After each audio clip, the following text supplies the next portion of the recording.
नमस्कार दोस्तों, मेरा नाम है करण शर्मा और आप लोग देख रहे हैं CF टीवी।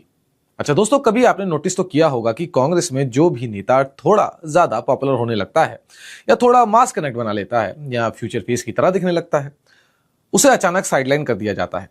कोई दिल्ली से बाहर कर दिया जाता है, किसी को राज्य की पॉलिटिक्स में ही फंसा दिया जाता है और कोई पार्टी में रहते हुए भी पॉलिटिकली इनविजिबल बना दिया जाता है। और यह पैटर्न नया नहीं है। ज्योतिरादित्य सिंधिया से लेकर गुलाम नबी आजाद, सचिन पायलट, कपिल सिब्बल, हिमंता बिस्वा शर्मा तक जो भी कांग्रेस में अपनी अलग पहचान बनाने लगा, या तो पार्टी छोड़ के चला गया या उसे छोड़ने पर मजबूर कर दिया गया। अब ऐसे में सवाल यह बनता है कि भाई अब क्या अलग हो गया है। देखिए, अब कहानी थोड़ी अलग है। पहली बार राहुल गांधी खुद अपने ही करीबी नेताओं का दिल तोड़ते हुए दिखाई दे रहे हैं। पहले आरोप लगता था कि राहुल गांधी डिसाइसिव नहीं है, टफ डिसीजन नहीं लेते, लेकिन अब वही राहुल गांधी केरल, कर्नाटक और तमिलनाडु में ऐसी पॉलिटिकल इंजीनियरिंग कर रहे हैं जिसने कांग्रेस की पूरी अंदरूनी राजनीति बदल दी है। अब आप मानेंगे नहीं और कहेंगे प्रेसिडेंट तो मल्लिकार्जुन खड़गे हैं, तो डिसीजन भी वही लेंगे। चलो मेरी मत मानो, खुद आप सुन लो। जब यही सवाल उनसे पूछा गया तो उन्होंने क्या कहा। चीफ मिनिस्टर आ रहे हैं, डिप्टी चीफ मिनिस्टर के भी आने की बात है, सब चीज ठीक है क्या? रिशफल की भी बातें हैं क्योंकि आप नहीं, वो देखिए इसमें मैं नहीं बोल सकता, वो ठीक अलग है। राहुल जी खुद बात करेंगे वो चीज़ों पे, लेकिन मैं अब इस वक्त यही कहूँगा कि जो पेट्रोल, डीजल, गैस के प्राइसेस बढ़े हैं उसके जिम्मेदार मोदी जी है। और जो पार्ले बिस्किट का एडवर्टाइजमेंट या चॉकलेट का जो करने गए हैं, वो इससे दर्शाता है कि वो सीरियस नहीं है देश के इकोनॉमी को सुधारने का। चलिए बैक टू अवर स्टोरी। वजह क्या है? देखिए भाई, वजह साफ है, क्योंकि सच यही है कि आज कांग्रेस अगर जिंदा है तो मोस्टली साउथ इंडिया में ही जिंदा है। नॉर्थ इंडिया में अगर हम देखें तो यूपी में हालात सबको पता है, दिल्ली में ऑलमोस्ट खत्म है, हिंदी बेल्ट में बीजेपी का डोमिनेंस बरकरार है, नॉर्थ ईस्ट में हिमंता के जाने के बाद कांग्रेस लिटरली कोलैप्स कर गई है, और अमेठी जहां से कभी गांधी परिवार की राजनीति चलती थी वहां खुद राहुल गांधी हार गए। और इसी वजह से लोकसभा में बने रहने के लिए इन्हें साउथ ही भागना पड़ा था।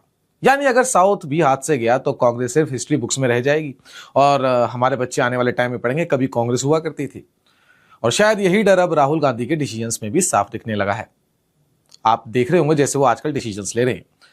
तमिलनाडु, केरल और कर्नाटक, इन तीनों राज्यों में राहुल गांधी ने जो मूव्स के लिए हैं वो सिर्फ स्टेट पॉलिटिक्स नहीं बल्कि 2029 की सर्वाइवल स्ट्रेटेजी मानी जा रही है। और सबसे बड़ा जो खेल चल रहा है इस वक्त वो है कर्नाटक में। कर्नाटक सिर्फ एक स्टेट नहीं, साउथ इंडिया में बीजेपी का सबसे बड़ा फोर्ट्रेस है। अगर यहां कांग्रेस वीक हुई तो साउथ में बीजेपी की एंट्री और भी आसान हो जाएगी। इसलिए सिद्धारमैया वर्सेस डीके शिव कुमार की लड़ाई सिर्फ सीएम चेयर की लड़ाई नहीं है, ये 2028 और 2029 की कांग्रेस की तैयारी है।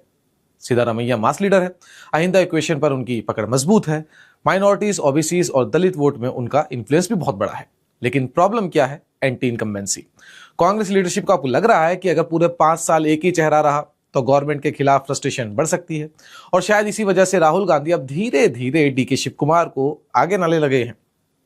डीके शिव कुमार नेता नहीं, ऑर्गेनाइजेशन और फंडिंग दोनों संभालने वाले आदमी माने जाते हैं। उनकी पकड़ कार्डर पर भी बहुत मजबूत है। और देखिए सबसे इंटरेस्टिंग बात, 2023 में एलिजिडली राहुल गांधी ने डीके शिव कुमार से प्रॉमिस भी किया था कि 2.5 साल बाद उन्हें सीएम बना दिया जाएगा। अब अगर राहुल वो प्रॉमिस पूरा करते हैं तो मैसेज क्या जाएगा? कर्नाटक तो जाएगा ही नहीं, पूरे ऑल पार्टी जाएगा कि भाई राहुल अब कमिटमेंट्स भी निभाने लगे हैं और ये कमिटमेंट्स निभाने वाले नेता बन गए हैं। लेकिन इसके पीछे रिस्क भी बहुत बड़ा है। पर वो कहते हैं ना, रिस्क है तो रिस्क है। अगर सिद्धारमैया कैंप नाराज हुआ तो कर्नाटक कांग्रेस में वही इंटरनल वॉर शुरू हो सकती है जिसने पहले भी कई राज्यों में पार्टी को डुबोया है। लेकिन लगता है राहुल गांधी इस बार रिस्क लेने के फुल मूड में है। वो कह रहे हैं जो होता है देखा जाएगा। और सोर्सेज की माने तो सिद्धारमैया बहुत जल्द रिजाइन कर देंगे सीएम पोस्ट से अपनी, और डीके शिव कुमार की ताजपोशी हो जाएगी। चलिए अब बात करते हैं तमिलनाडु की। देखिए लंबे समय से कांग्रेस वहां डीएमके के सहारे राजनीति कर रही थी। डीएमके स्ट्रांग है, स्टैलिन स्ट्रांग है, लेकिन राहुल गांधी को शायद ये समझ आ गया था कि सिर्फ अलायंस पॉलिटिक्स पर सर्वाइव इस वक्त साउथ इंडिया में नहीं किया जा सकता। तभी अचानक एक्टर विजय की पॉलिटिक्स में एंट्री को राहुल गांधी ने बहुत सीरियसली लेना शुरू भी कर दिया।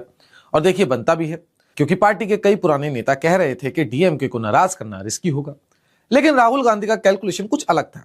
उन्हें लगा कि विजय आने वाले समय में तमिलनाडु का पूरा पॉलिटिकल इक्वेशन बदल सकते हैं।